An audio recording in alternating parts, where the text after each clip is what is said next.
2022 to 2023 National History Day theme is Frontiers in History. People, places, and ideas. A frontier is an area that is on edge of a settled region and that is not yet fully explored or developed. The Franklin expedition was a frontier because it was motivated by the desire to find the Northwest Passage. This idea of a Northwest Passage can be seen as a frontier in terms of exploration and expanding knowledge about the world. Britain was a superpower during the 19th century. Britain helped defeat Napoleon in 1815 and won the Opium War against China in 1842. Its powerful navy allowed Britain to become a leader in global trade, importing and exporting many goods around the world. Britain's only way to reach Asia from Europe was to either sail around Africa or cross the Atlantic and sail beneath South America. In 1842, the country entered an era of exploration and discovery. After 300 years, the British Navy believed they were one voyage away from linking the Pacific and Atlantic Ocean.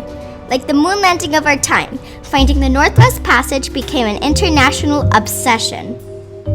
From 1804 to 1845, a man named Sir John Barrow was the second Secretary of the Admiralty. He had fought battles against Napoleon and served in the War of 1812 against America. Sir John Barrow was a true pioneer in the Franklin expedition as he was instrumental in organizing and funding its voyage to the Arctic. During the era of exploration and discovery, John Barrow sought a captain for the uncharted voyage. Sir John Franklin was a pioneer in terms of exploration and discovery. He had previously led several expeditions through the Arctic, which gave him experience. Though not the first choice for the expedition, as previously he had lost many men, after much consideration, the Royal Society and Admiralty were confident that Sir John Franklin would return an Arctic hero. Both the HMS Terror and the HMS Erebus were state-of-the-art ships with 4 years of Arctic experience under their belt. These ships were technological marvels of their age and frontiers in the art of shipbuilding, as you will see in the expedition's journey. Aboard, the plans to keep these men occupied were extravagant. Supplies included scientific instruments, navigational tools, hand organ per ship, a pet monkey, a dog named Neptune, and a huge library that was stocked with thousands of books. The ships took an immense amount of provisions that would last a minimum of 3 years. One unique item in the Franklin expedition's food was a type of canned meat called portable soup. This was new and untested technology at the time. 1845. The Franklin expedition begins. May 19th, 1845. Sir John Franklin eagerly set sail on HMS Terror and HMS Erebus from England with 129 officers and men. July 12th, 1845. The ships made a quick stop for supplies. This was when their last letters were mailed. The last letters give us a glimpse of what life on the voyage was like when at Whale Island. Fitzjames stated, "I intended to write you a long letter, but find I really have no time. This will assure you, however, that we are all well and happy." Crozier wrote, "My time I find is fully occupied with observations of various kinds. These statements show just how busy the crew were." Not only was the Franklin expedition seeking uncharted territories, they were also scientists discovering new plants, animals, and contributing knowledge of the magnetic fields. The discovery was an important step in the study of Earth's magnetic field and helped to improve navigation in the Arctic regions. July 26, 1845. British whalers are last to set sight on the expedition. Winter of 1845. The ship sailed to Beechey Island. 3 crew members died. Summer of 1846. HMS Terror and HMS Erebus headed south on King William Island. After traveling only 350 miles south, the ship's frozen ice. The Arctic winters are long periods of complete darkness, and summers are constant daylight. The weather is unpredictable with sudden storms and blizzards. The terrain is one of Earth's most challenging places to live and work.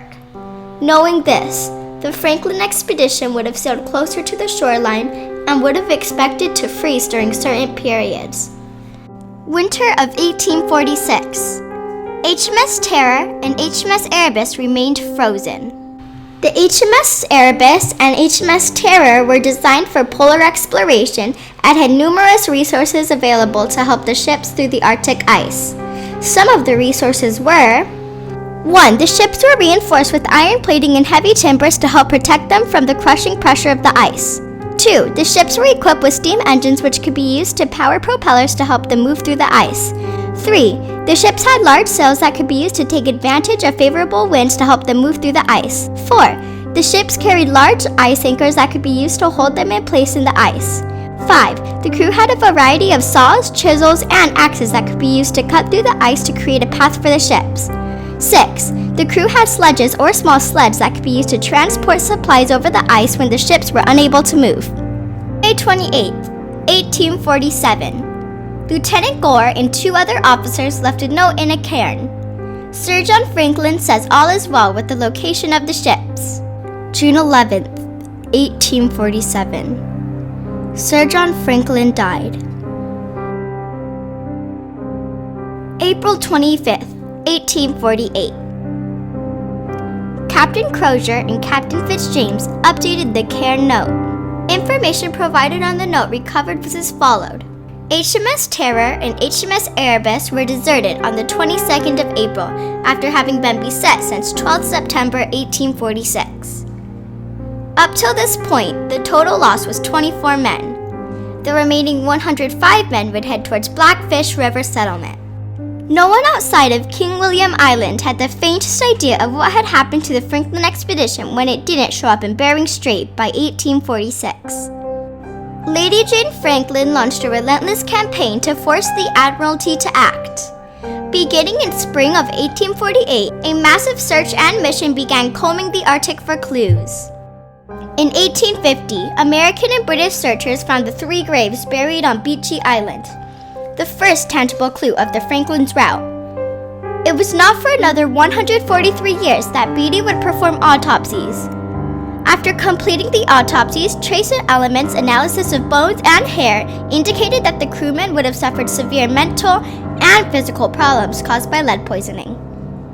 Well aware of the anxiety of a nation fixated in on finding answers of the expedition's fate, in 1853, John Ray was hired by Hudson Bay to set off to seek answers.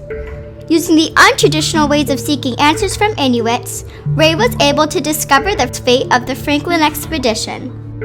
In 1854, John Ray sent a letter to the Admiral detailing information he found on the Franklin expedition. He was shunned by the British as they rejected allegations of cannibalism amongst the crew. Franklin's crew were pronounced dead in 1854 and are thought to have succumbed to this fate with a combination of exposure, starvation, scurvy, and lead poisoning caused by saltering on tin food or lead pipes in the water's desalination system. In this same year, Northumberland House was built and stocked with food in case any of the lost men had found their way back. Researchers are still finding clues and new information to this day. A failed expedition that cost many their lives. This frontier went to unknown and untested places. Today, the Franklin expedition is remembered as one of the greatest disasters in the history of polar exploration. During the space race, President Richard Nixon prepared a speech for if Apollo 11 sought the same demise. Others will follow and surely find their way home. Man's search will not be denied, but these men were the first, and they will remain the foremost in our hearts. This year's History Day theme is Frontiers in History. People, places, and ideas. Sir John Franklin and his crew members explored and ventured into dangerous uncharted territory, facing the harsh, unknown Arctic. A true frontier.